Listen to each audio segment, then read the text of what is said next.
Selamat malam semua, kembali lagi dalam program Rembang, rekomendasi buku Tandang. Malam ini bersama saya Sulhan dari komunitas literasi di Jogja, Teris Liber. Saya akan membedah pengalaman saya membaca The Stranger oleh Albert Camus.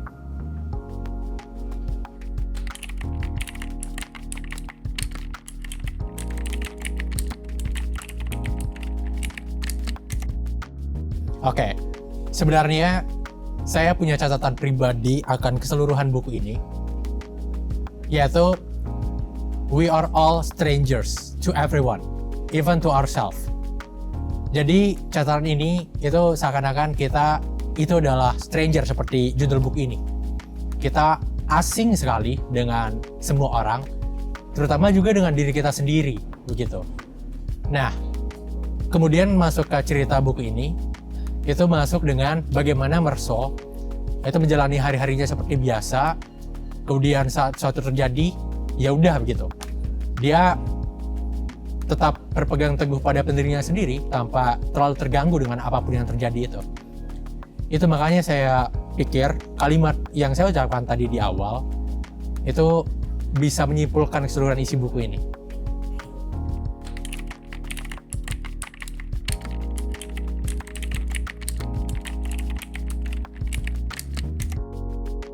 Tanpa spoiler, sebenarnya cerita buku ini tuh simpel banget. Meursault sehari-hari menjalani hari-harinya, kehidupannya dengan biasa-biasa saja.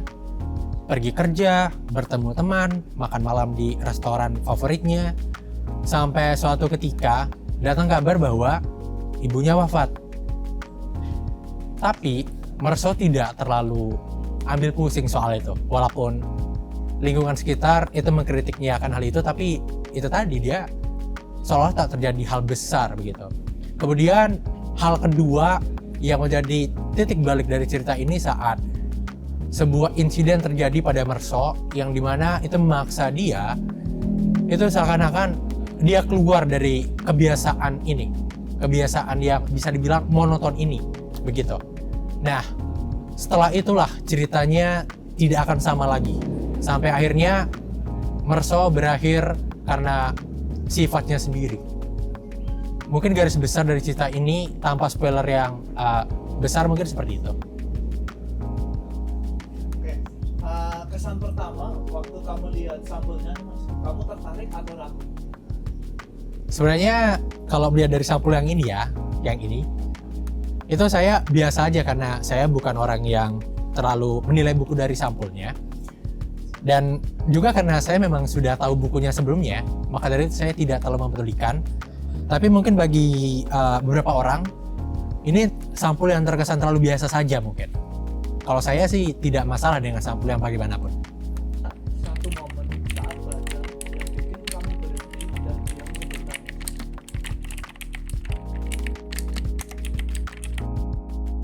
Wah, itu sih pasti ada. Terutama itu ada di kalimat pembukanya dari buku ini. Di situ Albert Camus menulis, "Maman has died today, or yesterday maybe, I don't know." Dan saat saya membaca kalimat itu yang diucapkan oleh karakter utamanya, si Meursault, saya langsung berpikir, orang macam apa gitu yang beraksi seperti itu pada saat mendengar kabar bahwa ibunya telah wafat. Itu hal pertama yang membuat saya jadi ingin mengetahui. Kemudian Meursault ini orang yang seperti apa? Apakah tidak peduli itu pada apapun, bahkan sampai ibunya wafat pun dia masih berkata seolah-olah itu berita biasa, begitu.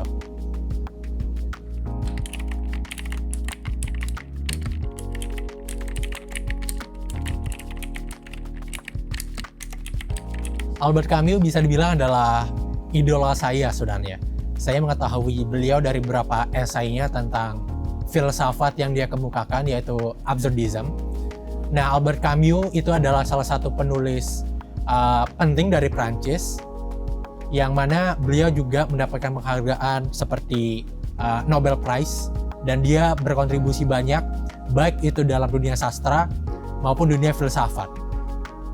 Albert Camus penting buat saya karena beliau itu menyajikan cerita-cerita dan juga esai-esai yang dimana itu bersifat kritik akan dunia kita, akan sistem sosial kita.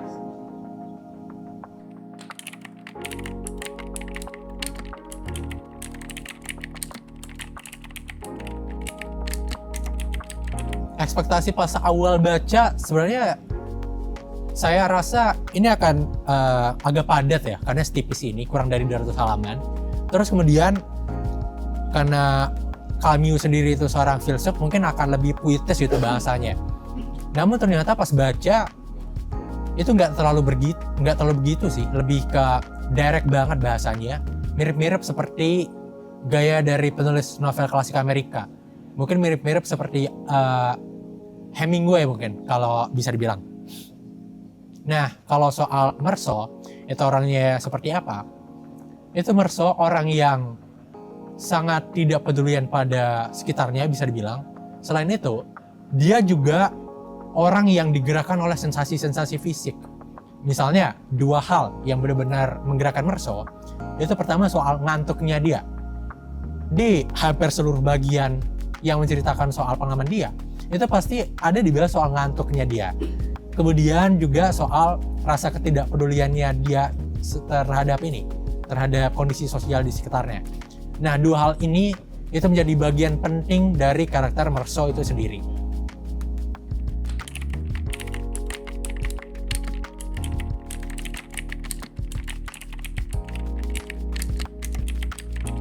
Perasaan saya pas baca buku ini ya, kemudian habis mengalami cerita seperti itu, saya rasa saya agak ke-trigger, terutama mulai dari pembuka aja yang dimana Meursault acuh tak acuh gitu dengan kabar sekitarnya, bahkan dengan kabar ibunya wafat. Saya menjadi agak ke-trigger di situ. Namun lama-kelamaan saya jadi terhubung dengan bagaimana Meursault itu menjalani harinya seperti biasa, seolah tak banyak yang berbeda dari hari-harinya. Bahkan walaupun mungkin seisi lingkungannya dia itu ngejudge dia, namun dia ya udah gitu, everything goes on gitu, and it is what it is. Itu sih mungkin terhubungnya di situ. Kalau tidak setiap judgement dari orang lain itu tuh akan berdampak besar bagi hidup kita. Mungkin soal itu sih.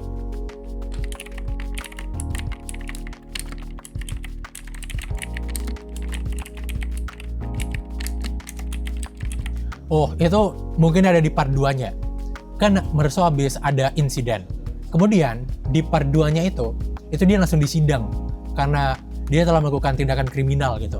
Nah, di persidangan ini yang benar-benar masih aku ingat sampai sekarang, saya ingat sampai sekarang, itu bagaimana Meursault itu lagi-lagi tak terlalu peduli gitu soal itu persidangan itu. Padahal dia sudah didakwa, sedang dicecar dan tujuan akhirnya itu udah jelas gitu bagi dia.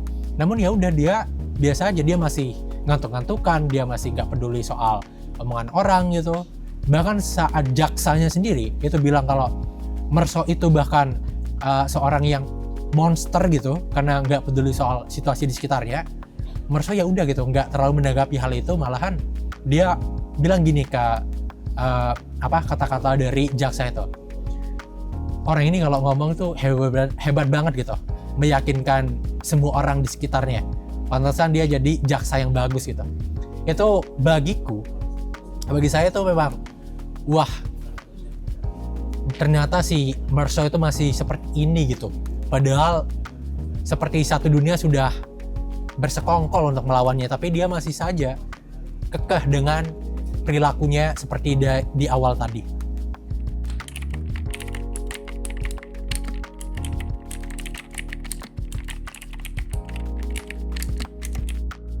Oke, konsep absurdism yang dikemukakan oleh Camus itu bilang kalau dunia ini sebenarnya nggak punya, atau kehidupan gitu, itu nggak punya makna inherent gitu, makna yang berasal di kita gitu. Namun setelah itu kita harus terus menjalani hidup gitu. Oke, emang kalau nggak ada makna ya udah. Tapi kita juga nggak bisa gitu menerima itu dan ngebiarin hal itu. Kita harus terus itu menjalani hidup, bahagia dengan hidup kita, menerima hidup kita gitu. Itu aja sih mungkin kalau dari aku. Bagian dari buku itu yang membuatmu berpikir tentang hidupmu sendiri. Kalau soal hal yang berhubungan sama hidupku mungkin ada soal ini. Itu Merso yang kemudian diadili di sidang dan juga dihakimi oleh lingkungan sekitarnya. Itu hal besar banget yang bisa terjadi dalam kehidupan setiap orang. Namun kemudian kalau diingat-ingat bagaimana Merso berperilaku, apalagi soal dia yang tidak pedulian akan hal itu, aku jadi ingat gitu. Kalau memang suatu hal besar terjadi dalam hidupku misalnya, nah kemudian aku bisa bilang kalau itu memang akan mengubah hidupku ke depannya. Namun ya setelah itu ya udah gitu, itu tidak akan meninggalkan jejak permanen gitu. Jadi aku harus terus menjalaninya sebagaimana biasa. Mungkin itu hal yang berhubungan banget, yang aku kepikiran banget setelah baca buku ini.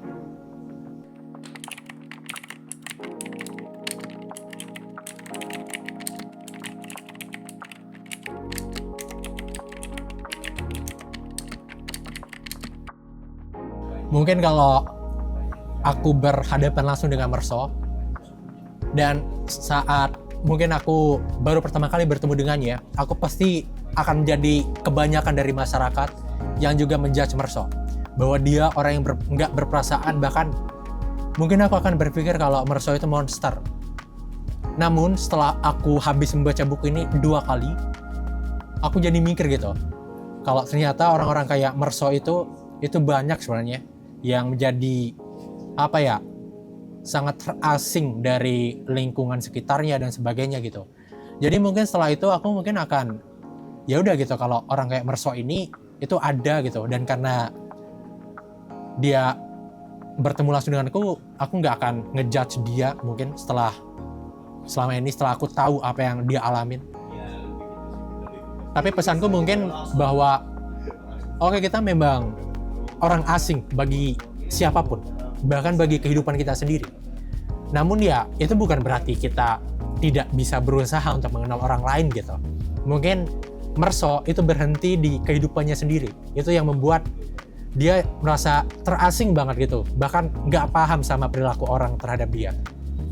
Itu sih mungkin kalau memang merasa terasing ya udah gitu, belajar untuk mengenal dunia luar. Itu mungkin pesanku pada Merso.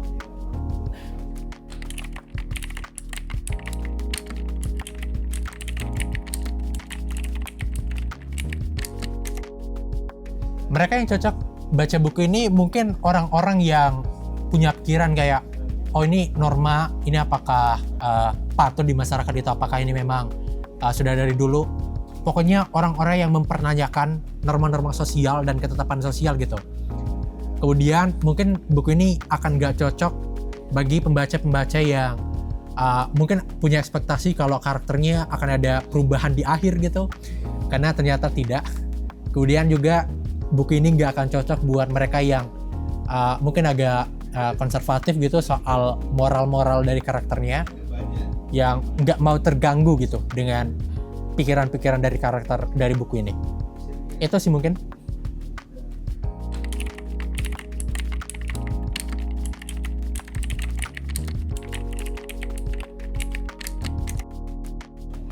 Oke, kalau soal itu, aku orang yang kalau menurut penulisnya bagus, aku pasti akan lanjut baca karya-karya selanjutnya. Itu setelah aku baca The Stranger ini, aku langsung nyari karya Camus lainnya. Aku jadinya baca karyanya lain, walaupun bukan cerita tapi esai, yaitu The Metasisyphus. Habis itu aku juga tahu banyak karya Camus lainnya seperti The Plague, kemudian The Fall and the Kingdom, dan sebagainya. Tapi aku juga perlu jeda kok untuk memproses apa yang telah aku baca. Bagaimana aku meresapi gitu isi dari buku ini. Itu sih.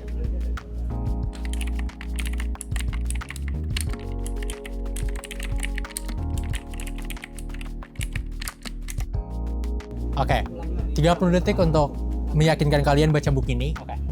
Karena coba gini, Action. bayangkan Oke. ada seorang 30 pria detik untuk gitu, meyakinkan kalian itu baca buku. diadili karena Karena kejahatannya. coba gini. Itu bayangkan semata-mata ada seorang pria bukan karena gitu, dia itu diadili kriminal, karena kejahatannya. tapi ada alasan lain.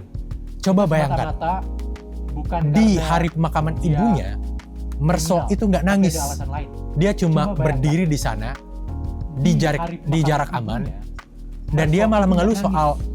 dia cuma kepanasan, berdiri dia di berkeringat, Di bukan jarak- menangisi jarak ibunya. aman. Hal itulah Dan dia malah yang mengeluh menjadi soal poin dia penting kepanasan, bagi pengadilan dia itu berkeringat, untuk menghukum bukan eksekusi menangisi Merso. ibunya. Nah, itulah hal itu yang juga menjadi penting poin bagi lainnya pengadilan bahwa itu untuk menghukum di dalam buku ini, eksekusi Merso. Albert Camus mencoba untuk Nah, mengupas hal itu juga bagaimana menjadi respon poin masyarakat lainnya terhadap bahwa orang-orang di dalam seperti buku Merso ini yang Albert nggak Camus pedulian, mencoba untuk mengupas namun juga bagaimana jujur terhadap respon tindakannya. masyarakat terhadap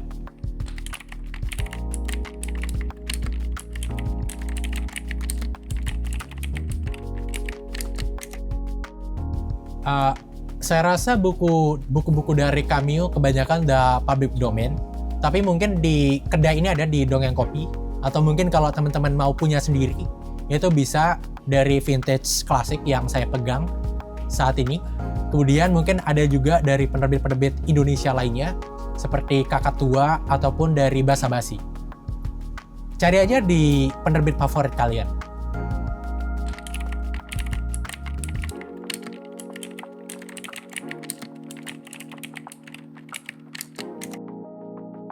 Itu sih mungkin pada awalnya mungkin akan merasa kalau kita asing banget gitu dengan karakter seperti Merso ini.